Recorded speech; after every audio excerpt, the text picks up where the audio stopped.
Écoutez, c'est le premier échange autour de cette longue table. Puisqu'il est 13h30 à Washington. On s'entend très bien. Nous nous sommes entretenus hier avec le président Poutine, nous allons en parler. Le président Zelensky, président de l'Ukraine, a traversé beaucoup d'épreuves. Il a subi beaucoup de choses et nous avons partagé cette peine. Je dois dire que ça dure depuis longtemps et nous faisons de grands progrès. Nous allons donc parler de ça aujourd'hui. Nous allons parler de ce qui s'est passé hier pendant le coup de téléphone avec le président Poutine. Et je pense que les choses avancent bien, évoluent dans le bon sens. Tout a commencé en Alaska. Certaines lignes directrices ont été discutées et nous souhaitons vraiment avancer. Je dois dire que je suis arrivé après l'administration Biden. Nous avons hérité de cette crise et nous aimerions voir comment mettre fin à cette guerre. Il y a beaucoup de personnes qui sont mortes dans cette guerre et nous allons y mettre fin. Je tiens à vous remercier toutes et tous. Si vous avez quelques questions, n'hésitez pas. D'ailleurs, avant cela, j'aimerais demander au président de prendre la parole. Merci. Je suis très heureux de vous retrouver, Monsieur le Président. Merci pour votre invitation. Félicitations quant au cessez-le-feu que vous avez décroché au Moyen-Orient. Vous avez réussi. Il y a un élan pour mettre un terme à la guerre que la Russie mène contre l'Ukraine. Et selon nous, Poutine n'est pas prêt, mais je suis confiant dans le fait qu'avec votre aide, nous puissions mettre un fin à cette guerre. Nous avons besoin que cela se fasse. Les Russes n'ont pas de succès sur le champ de bataille. Les armées russes subissent des pertes importantes. Ce moment est important.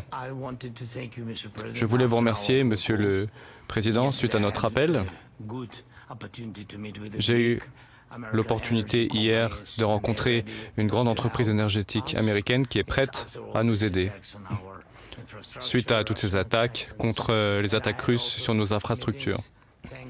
J'ai eu des rencontres également grâce à vos équipes, des rencontres avec des entreprises de défense. Voilà, je vous en dirai un peu plus. Merci beaucoup, Monsieur le Président. Merci beaucoup. Et vous êtes très élégant dans cette veste. J'espère que vous avez remarqué. C'est très élégant. Sous l'administration Biden, il était question d'escalade, avec des inquiétudes quant aux frappes en profondeur en Russie. Nous allons en parler, c'est un sujet que nous allons aborder. Oui, c'est une escalade, mais nous allons en parler. Le président Zelensky vous accompagnera-t-il en Hongrie pour voir le président Poutine? C'est un dirigeant que nous apprécions, Viktor Orban. Je l'aime bien, il m'aime bien. C'est un pays sûr. Ils ont fait du très bon travail. Viktor Orban est un très bon dirigeant qui dirige bien son pays. Ils ont beaucoup de problèmes comme les autres pays, mais nous avons pris cette décision. Nous allons nous y rendre. Et je pense qu'il sera un très bon hôte. En Hongrie. Oui, ce sera la Hongrie. Monsieur le Président, ce sera une trilatérale ou juste vous et votre homologue russe? C'est à voir, mais je pense que ce sera une double réunion, très probablement. Une double réunion, donc en bilatéral, il y aura le président Zelensky qui sera tenu informé. Vous savez, il y a une très mauvaise ambiance entre ces deux dirigeants, je suis sûr que je peux le dire comme ça. Ils ont beaucoup d'amertume. Et vous savez, on dit que la guerre a duré longtemps. Je me suis entretenu avec des dirigeants qui ne s'aimaient pas, mais bon, ils ont dû apprendre à s'apprécier. Ces deux dirigeants, en l'occurrence, ne s'entendent vraiment pas. Et on essaye de faire en sorte que la situation soit la plus confortable pour tout le monde. Ce sera peut-être une trilatérale en deux parties, disons.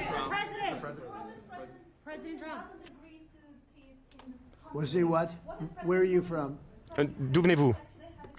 Je suis de la presse ukrainienne. Monsieur le Président, que se passera-t-il si le président Poutine n'accepte pas de faire la paix en Hongrie?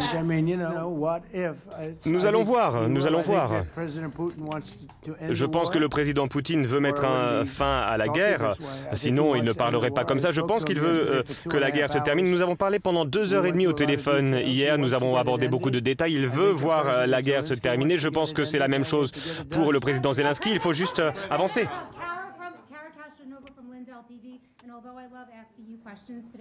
Monsieur le Président, j'ai une question pour le président Zelensky, même si j'aime beaucoup vous poser des questions d'habitude. Monsieur le Président, le président Trump vient de conclure un cessez-le-feu au Moyen-Orient avec soutien bipartisan. Pour ça, il a fallu faire des concessions. Notre président s'est impliqué beaucoup pour mettre fin à la guerre dans laquelle vous êtes impliqué. Quelles concessions êtes-vous prête à faire? Ne pas rejoindre l'OTAN. Il y a une véritable fatigue quant à l'Ukraine et nous avons besoin de nos Tomahawks. Vous le savez. Une question pour moi, d'accord. Sur les concessions. Ça, c'est une question. On fait beaucoup de questions dans une question. Merci, madame. Je crois qu'il faut d'abord se voir et se parler. Nous avons ensuite besoin d'un cessez-le-feu. Vous l'avez vu au Moyen-Orient, un cessez-le-feu est très difficile à maintenir sur tous les théâtres, dans toutes les guerres. Nous voulons la paix. Poutine ne veut pas la paix. C'est pourquoi il faut exercer des pressions sur lui. Nous allons parler avec le président Trump aujourd'hui de ce dont nous avons besoin. Nous savons ce dont nous avons besoin pour pousser Poutine à négocier. Je l'ai répété à plusieurs reprises, nous sommes prêts à parler dans tout type de format, bilatéral, trilatéral. Il n'y a que la paix qui compte. C'est important. Et si on ne parle pas de l'OTAN ou pas de l'OTAN, pour les Ukrainiens, bien sûr, c'est important, mais c'est la décision également de nos alliés. Le plus important pour le peuple ukrainien, qui souffre et qui est attaqué chaque jour, c'est d'avoir des garanties de sécurité fortes. L'OTAN, bien sûr, ce serait le meilleur, ce serait le mieux, mais les armes sont très importantes, des alliés à nos côtés sont très importants. Des garanties de sécurité bilatérales entre moi-même et le président Trump sont également très importantes. Nous n'avons pas parlé des détails, mais c'est le document le plus important, car les États-Unis sont une puissance très importante. Monsieur le Président, vous êtes en position de médiation pour mettre fin à cette guerre. Qui négocie le mieux? Président Poutine ou président Zelensky? Ils s'en sortent tous les deux très bien, je dois dire. Mais il faut vraiment passer à l'action, il faut agir. Il faut essayer d'atténuer cette haine qu'ils ont l'un pour l'autre. Je le dis devant le président Zelensky, mais je l'ai dit devant le président Poutine également. Il y a vraiment beaucoup d'animosité entre ces deux personnes. C'est ça, je pense, qui nous empêche d'arriver à un accord. Mais bon, je pense que nous allons y arriver, mais il faut surtout que l'accord soit pérenne. Comme on le dit au Moyen-Orient, il faut que ce soit un accord éternel. Pour le Moyen-Orient, vous savez, le Moyen-Orient, c'est une situation encore plus compliquée. 59 pays impliqués, chacun était d'accord. Et peu de personnes pensaient que c'était réalisable, mais c'était incroyable. Je suis convaincu que nous allons pouvoir y arriver. Je me suis entretenu avec le président Poutine, c'était une très bonne conversation et je pense qu'il veut arrêter la guerre également. Lorsque nous étions en Israël cette semaine, nous avons vu qu'il y avait une différence entre la diplomatie du président Trump et la diplomatie du président Biden. Selon vous, quelles sont les différences entre la façon de faire la diplomatie du président Trump et du président Biden? Eh bien, le président Trump a une chance véritable de mettre un terme à cette guerre. Le président Biden, lui, n'est pas président, donc il n'est pas en position de mettre fin à cette guerre. Le président Trump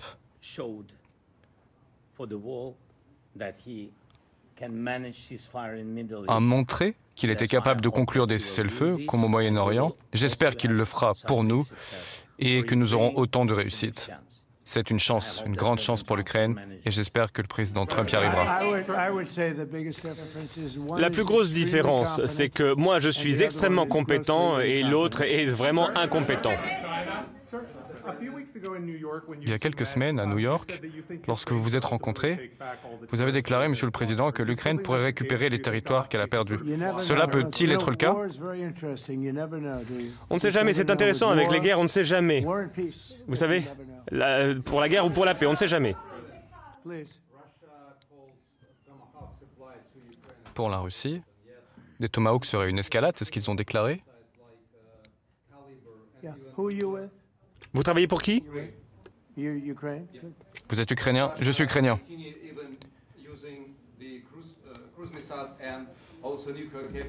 La Russie utilise des missiles calibres, des missiles Iskander qui peuvent porter des ogives nucléaires sur le sol ukrainien. Pour vous, donner des Tomahawks à l'Ukraine ou des missiles de cette sorte, cela peut-il permettre aux Ukrainiens de faire jeu égal avec les Russes, afin de les pousser à négocier? C'est un sujet dont nous allons parler. Voilà pourquoi nous nous réunissons aujourd'hui. C'est une question juste, hein, et c'est la question qu'il vous a demandé de poser, j'imagine, mais nous allons en parler.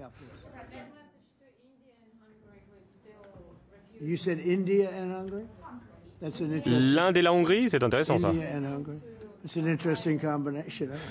Combinaison intéressante.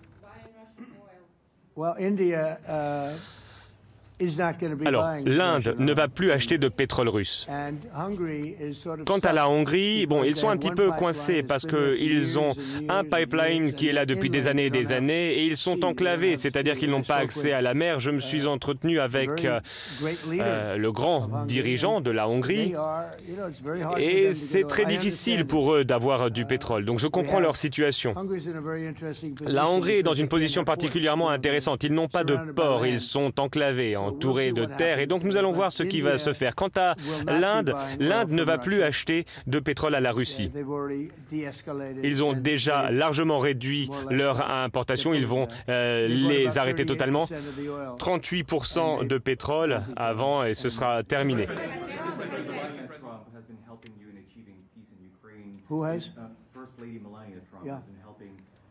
Melania Trump a été impliquée dans les négociations, en particulier sur les enfants ukrainiens enlevés. Est-ce qu'elle vous a demandé, est-ce qu'elle vous aide? Les enfants comptaient beaucoup pour Melania. Voilà pourquoi elle a souhaité intervenir et agir. Elle a fait du très très bon travail, je pense. Elle a vraiment mis ce sujet sur la table. Il y a des enfants qui parlent de 20 000 enfants, d'autres 300. Donc il y a une grosse différence dans les chiffres quant au nombre d'enfants enlevés. Mais en tout cas, elle a trouvé que c'était une cause très importante. Elle pense beaucoup, elle pense tout le temps aux enfants. Si vous donnez votre feu vert à la livraison des Tomahawks à l'Ukraine, que se passera-t-il si nous entrons en guerre et que nous avons besoin de ces missiles? Et oui, c'est le problème. Nous avons besoin de Tomahawk et de beaucoup d'autres choses, de beaucoup d'autres équipements que nous envoyons depuis 4 ans en Ukraine. Nous leur avons... on a une autre situation aujourd'hui. Ce sont les Européens qui payent pour ces équipements et ils ont beaucoup d'argent. Mais bon, au-delà de l'argent, nous avons besoin de missiles Tomahawk. On a besoin de beaucoup d'autres armements que l'on envoie en Ukraine aujourd'hui. Mais surtout, on veut mettre fin à la guerre. C'est l'objectif premier. Ce n'est pas simple pour nous. On parle d'un grand nombre d'armes très puissantes. Donc c'est un des sujets qui sera abordé. J'espère que nous n'en aurons pas besoin. J'espère qu'on pourra mettre un fin à la guerre sans avoir à penser au Tomahawk. Je pense qu'on est très très proche d'une fin de la guerre.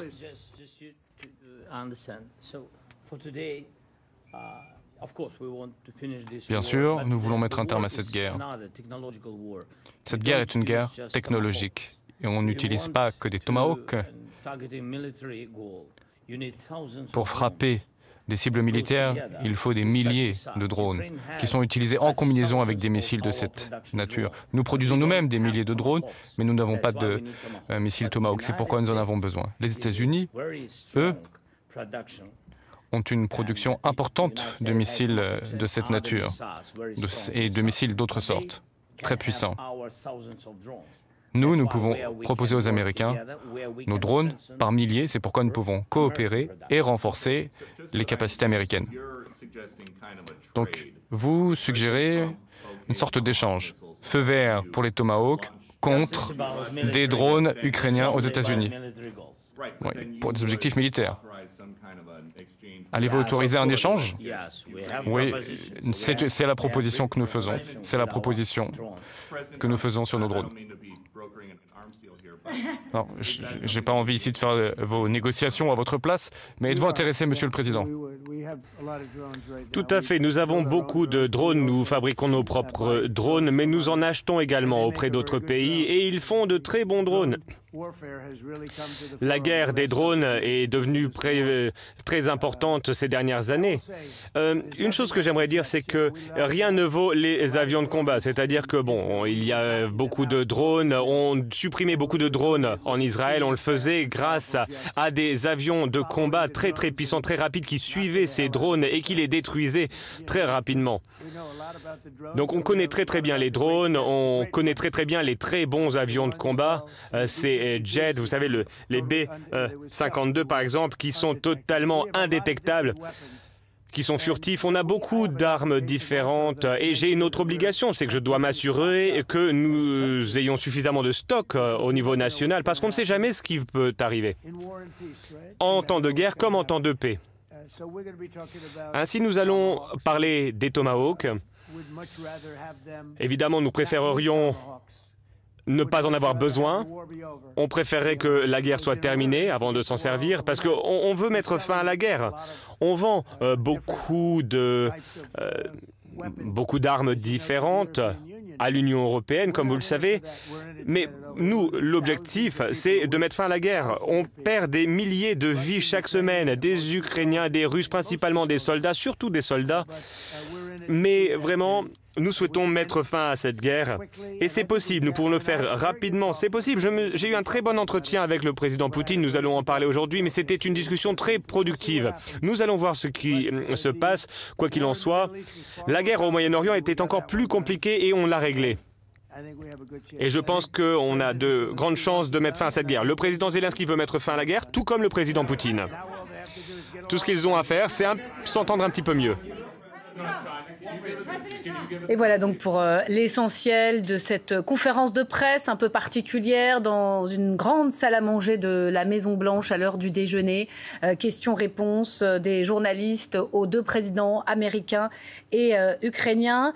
Que faut-il en retenir? Pour Volodymyr Zelensky, il veut la paix, mais c'est Poutine qui ne veut pas arrêter la guerre. Et puis cette conférence de Budapest, rencontre au plus haut sommet des deux chefs d'État russes et américains, qui a l'air d'être amorcée, enclenchée pour les semaines à venir. Qu'est-ce qui vous a marqué, Jean-Claude Beaujour? Qu'est-ce que vous retenez? Moi, je pense qu'on a un peu tourné en rond à la fin parce qu'effectivement, Donald Trump nous dit que Zelensky veut la paix, que Poutine aussi. Moi, je crois que surtout que Zelensky souhaite l'appui des États-Unis, et Donald Trump nous a expliqué qu'effectivement, il comprenait que Zelensky voulait la paix, mais que la situation finalement des missiles longue portée n'est peut-être pas la seule option. Ça, oui, là, il l'a martelé. On sent que l'hypothèse recule, clairement. C'est peut-être pas la seule option.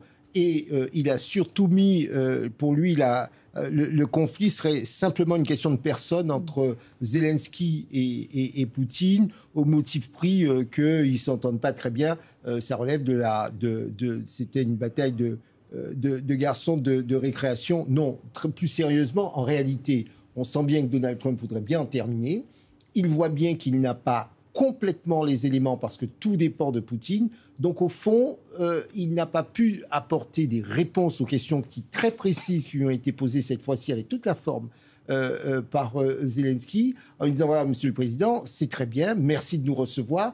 Maintenant, on veut avancer et nous sommes prêts à avancer. On fait quoi? Et là-dessus, il ne répond pas. Il ne dit pas ce que Poutine est prêt à lâcher pour pouvoir faire la paix. Oui, il a éludé de nombreuses reprises avec un président ukrainien qui lui propose même un donnant-donnant. Les Tomahawks contre les drones ukrainiens, dont on sait qu'ils sont très performants. Oui, mais là encore, pas de réponse. On voit bien que la lecture que fait Donald Trump du conflit est complètement erronée. Effectivement, il présente les choses comme si c'était finalement uniquement deux dirigeants qui ne s'entendent pas, qui ont, il dit, une certaine certaine animosité et qu'ils doivent mettre leur rancœur de côté en oubliant, comme d'habitude, que l'un a envahi le pays de l'autre. Et ça, pendant des mois, il mettait les deux pays sur le même plan en disant que finalement, ils devaient tous les deux faire la paix comme si ils étaient tous les deux à l'origine de cette guerre. Et puis, il y a eu cette réponse très intéressante à une journaliste ukrainienne qui lui dit « Mais si Poutine ne fait pas preuve de bonne foi, s'il ne montre pas qu'il veut faire la paix, qu'est-ce que vous allez faire ?» Et il répond complètement à côté parce que depuis le début, ce qu'il fait, c'est fixer des ultimatums qu'il ne tient pas, brandir des menaces qu'il ne met pas à exécution. Et une fois de plus, on voit bien que si cette réunion se tient à Budapest, où il invente un tout nouveau concept diplomatique qui est une trilatérale en deux parties, donc en fait 2 réunions bilatérales, donc Poutine et Zelensky ne seront jamais à la même table de négociation, eh bien, s'il rencontre effectivement Vladimir Poutine à Budapest, il ne lui mettra pas la pression, il ne va pas le menacer. On ne sait même pas très bien à lire entre les lignes si Zelensky serait autorisé à venir à Budapest. C'est pas très clair. Mais j'ai envie de dire, pardonnez-moi sur la forme, j'ai envie de dire, ça n'est pas choquant. Regardez, on est bien arrivé à quelque chose de cessez-le-feu au Proche-Orient sans que les Israéliens et le Hamas ne se soient parlé directement. Donc on peut très bien trouver un format pour qu'il y ait malgré tout négociation, et c'est souvent comme ça que les choses se posent. Le sujet que l'on a, c'est que les Russes disent depuis un certain temps, oh ben bien sûr qu'on veut la paix, mais Poutine a des conditions. Les conditions territoriales, évidemment. Il y a la question de notre organisation de la sécurité des frontières. Il ne veut pas avoir les Européens aux alentours à sa porte. Donc ça, ce sont de vrais sujets sur évidemment, lesquels, pas d'OTAN, pas de présence au sol, ni européenne. Il veut tous les territoires annexés, plus la Crimée. Il veut pouvoir attaquer de nouveau l'Ukraine quand ça l'arrangera. Mais c'est pour ça que pays des Balkans, bien sûr. Sibeth Ndiaye, votre regard, c'est vrai qu'on se dit, la question c'était les Tomahawks. Aujourd'hui, ce soir, on en parle même plus, et on a l'impression que le théâtre s'est complètement déporté sur Budapest. C'est cette réunion qui pourrait avoir lieu avec le président russe Vladimir Poutine au cœur de l'Europe. Alors Donald Trump a une technique diplomatique qui est au fond de vous enfumer en permanence. Donc il y a un sujet qui émerge et puis l'actualité chasse très vite la suivante. Et je crois qu'aujourd'hui il est confronté au fond à 2 situations assez différentes entre ce qu'il a pu assez brillamment mener au Proche-Orient et la situation en Ukraine, parce que au Proche-Orient, vous aviez un des 2 belligérants qui avait plus qu'un genou à terre. L'État de la bande de Gaza, l'État du Hamas faisait qu'au fond, il y avait une petite pichenette presque, si j'ose dire, à faire. Là, vous avez une sorte d'équilibre des forces en Ukraine, tel que la Russie avance, grignote, mais n'a pas de victoire non plus majeure. Et les Ukrainiens, contre toute attente, ont extraordinairement bien résisté, soutenus largement au début par les Américains et les Européens, un peu moins par les Américains aujourd'hui. Mais néanmoins, il n'est pas dans une situation où tordre le bras de l'un fait gagner ou en tout cas arrête la guerre. Et donc, je crois que c'est pour lui une situation qui est assez différente de la situation au Proche-Orient et qui le pousse d'autant plus à la godille et donc à être celui qui distribue les coups une fois sur 2. Par rapport au Proche-Orient, effectivement, au Proche-Orient, il pouvait dire à Netanyahou, voilà, maintenant je veux ceci et cela. Et d'ailleurs, il s'est fait aider des Turcs pour pouvoir convaincre de l'autre côté le Hamas. Donc on avait de part et d'autre des forces qui pouvaient contraindre en tout cas les parties au conflit. Là, il voit bien qu'il y a une limite à la pression sur les Russes. Il ne peut pas dire à Poutine, et il sait très bien, il y a un côté à la fois va-t-en-guerre, mais il y a un côté suicidaire chez... Oui, alors la pression sur les Russes, il a quand même parlé de l'Inde. Il y a quand même des très gros moyens de pression qu'ont les États-Unis sur la Russie et sur leurs clients, en gaz et en pétrole. Là, on se demande pourquoi il ne va pas jusqu'à ces sanctions puissantes. Oui, mais attention, il dit, moi j'aurais préféré qu'il laisse le président Moody's parler et qu'ils disent le président Moody's a déclaré. Il dit, bon ben voilà, l'Inde n'achètera pas, ils sont à 38, ils n'achèteront plus, etc. Alors c'est vrai que c'est une façon de dire aux Russes, attention, il peut y avoir des sanctions. Sauf que... pour expliquer ceux qui nous regardent, pourquoi finalement Chine et Inde sont très importants dans ce de grand échiquier sur la Russie, sur le gaz et le pétrole. Parce que si ces 2 pays-là arrêtent d'acheter, C'est l'économie complète, oui, ça? Il y a des Russes qui s'effondrent. Absolument, il y a des achats énergétiques qui sont considérables, qui soutiennent le pays. La Russie s'est reconvertie rapidement lorsqu'il y a eu les sanctions européennes. Donc, mais ça, c'est un calcul qui vaut tout autant. Vous avez un ordre international où les gens sont alignés. Or, aujourd'hui, eh bien, Moody, il n'est pas certain qu'ils disent les États-Unis me demandent telle ou telle chose et je vais exécuter. Mais il a même dit quasiment l'inverse, parce qu'il a dit moi je dois d'abord penser aux consommateurs indiens. Or, évidemment, ce pétrole russe qui est écoulé et qui est bradé, ces pays-là l'achètent pour des raisons diplomatiques, pour soutenir la Russie, mais surtout pour des raisons économiques. Moi j'ai quand même une question, elle est peut-être naïve, mais on commence à se demander quels sont les liens réels avec Poutine, Trump-Poutine, parce qu'à chaque fois, il a une bonne raison de continuer sa guerre. Je vous pose la question, est-ce qu'il serait tenu? Est-ce qu'il serait sous influence? Il y a eu des enquêtes, notamment c'est bien avec c'est une hypothèse qu'on a agitée, mais on n'a pas eu... Systématiquement, quand on avance, il y a un recul. C'est pas ce qui s'est passé sur d'autres dossiers géopolitiques. À ma connaissance, le fait que éventuellement Trump ait pu avoir des liens avec la mafia russe, notamment, n'a jamais été formellement prouvé. Et pourtant, j'imagine que beaucoup de journalistes à travers le monde se penchent sur le sujet. Donc, dans la Trump Tower, il a pu louer à des oligarques russes. Donc moi, je me garderai quand même d'avancer sur ce terrain. En tout cas, à chaque fois, Poutine retourne la situation. Aujourd'hui, la force, on a l'impression qu'elle est du côté de la Russie dans ce dossier. Mais moi, je ne suis pas favorable à ces théories dont on ne parvient pas à faire la démonstration, parce qu'au fond, on a dit tout à l'heure autour de ce plateau hors antenne, Donald Trump a été élu démocratiquement. Quoi que vous disiez de Donald Trump, de toutes les façons, il aura, en tout cas à date, il aura une majorité qui le soutiendra, même si vous dites qu'il avait des contacts avec la mafia, etc. Ça ne change rien. Non, je dis rien, je posais la question. Quand je dis même je dis vous, c'est du on. Tout ça ne changera rien, donc il s'en fiche de ça. Je pense que lui, son obsession, c'est parvenir à un accord, parce qu'il veut pouvoir dire j'ai réalisé un accord, j'ai rempli mon mandat politique. Et ça, il s'était engagé. Ça, c'était l'un de ses gros engagements pendant la campagne. Voilà, donc il va falloir ramener la paix. C'est pas sur et vous nous dites que sur le plan intérieur, il a besoin quand même en ce moment d'aller chercher quelque chose à l'international. Regardez la politique d'immigration. Vous savez, il nous avait annoncé qu'il allait virer 11 millions d'étrangers très rapidement. On avait toujours dit que logistiquement, ce n'était pas possible, mais même juridiquement, ça devient très compliqué. Donc c'est toujours son bilan qu'il veut défendre en vue des midterms. C'est ça qui va peser. Ce qu'il veut, c'est dire qu'il a pu résoudre 9 guerres en 9 mois, cocher cette case de l'Ukraine parce que c'était une de ses promesses. Et finalement, ce qui se passe après, ça lui est égal. Et il pense toujours qu'il peut mettre la pression sur Poutine pour y arriver. Et à mon avis, il se leurre. Merci infiniment. On va s'arrêter là. Merci, chers chroniqueurs, Sibeth Ndiaye, Laurent Geoffrin, Aude Soufi du service international de France Info, et un grand merci pour votre expertise, Jean-Claude Beaujour. Restez avec nous, bien évidemment, sur France Info. L'info continue. On continue à débriefer cette drôle de conférence de presse avec les informés.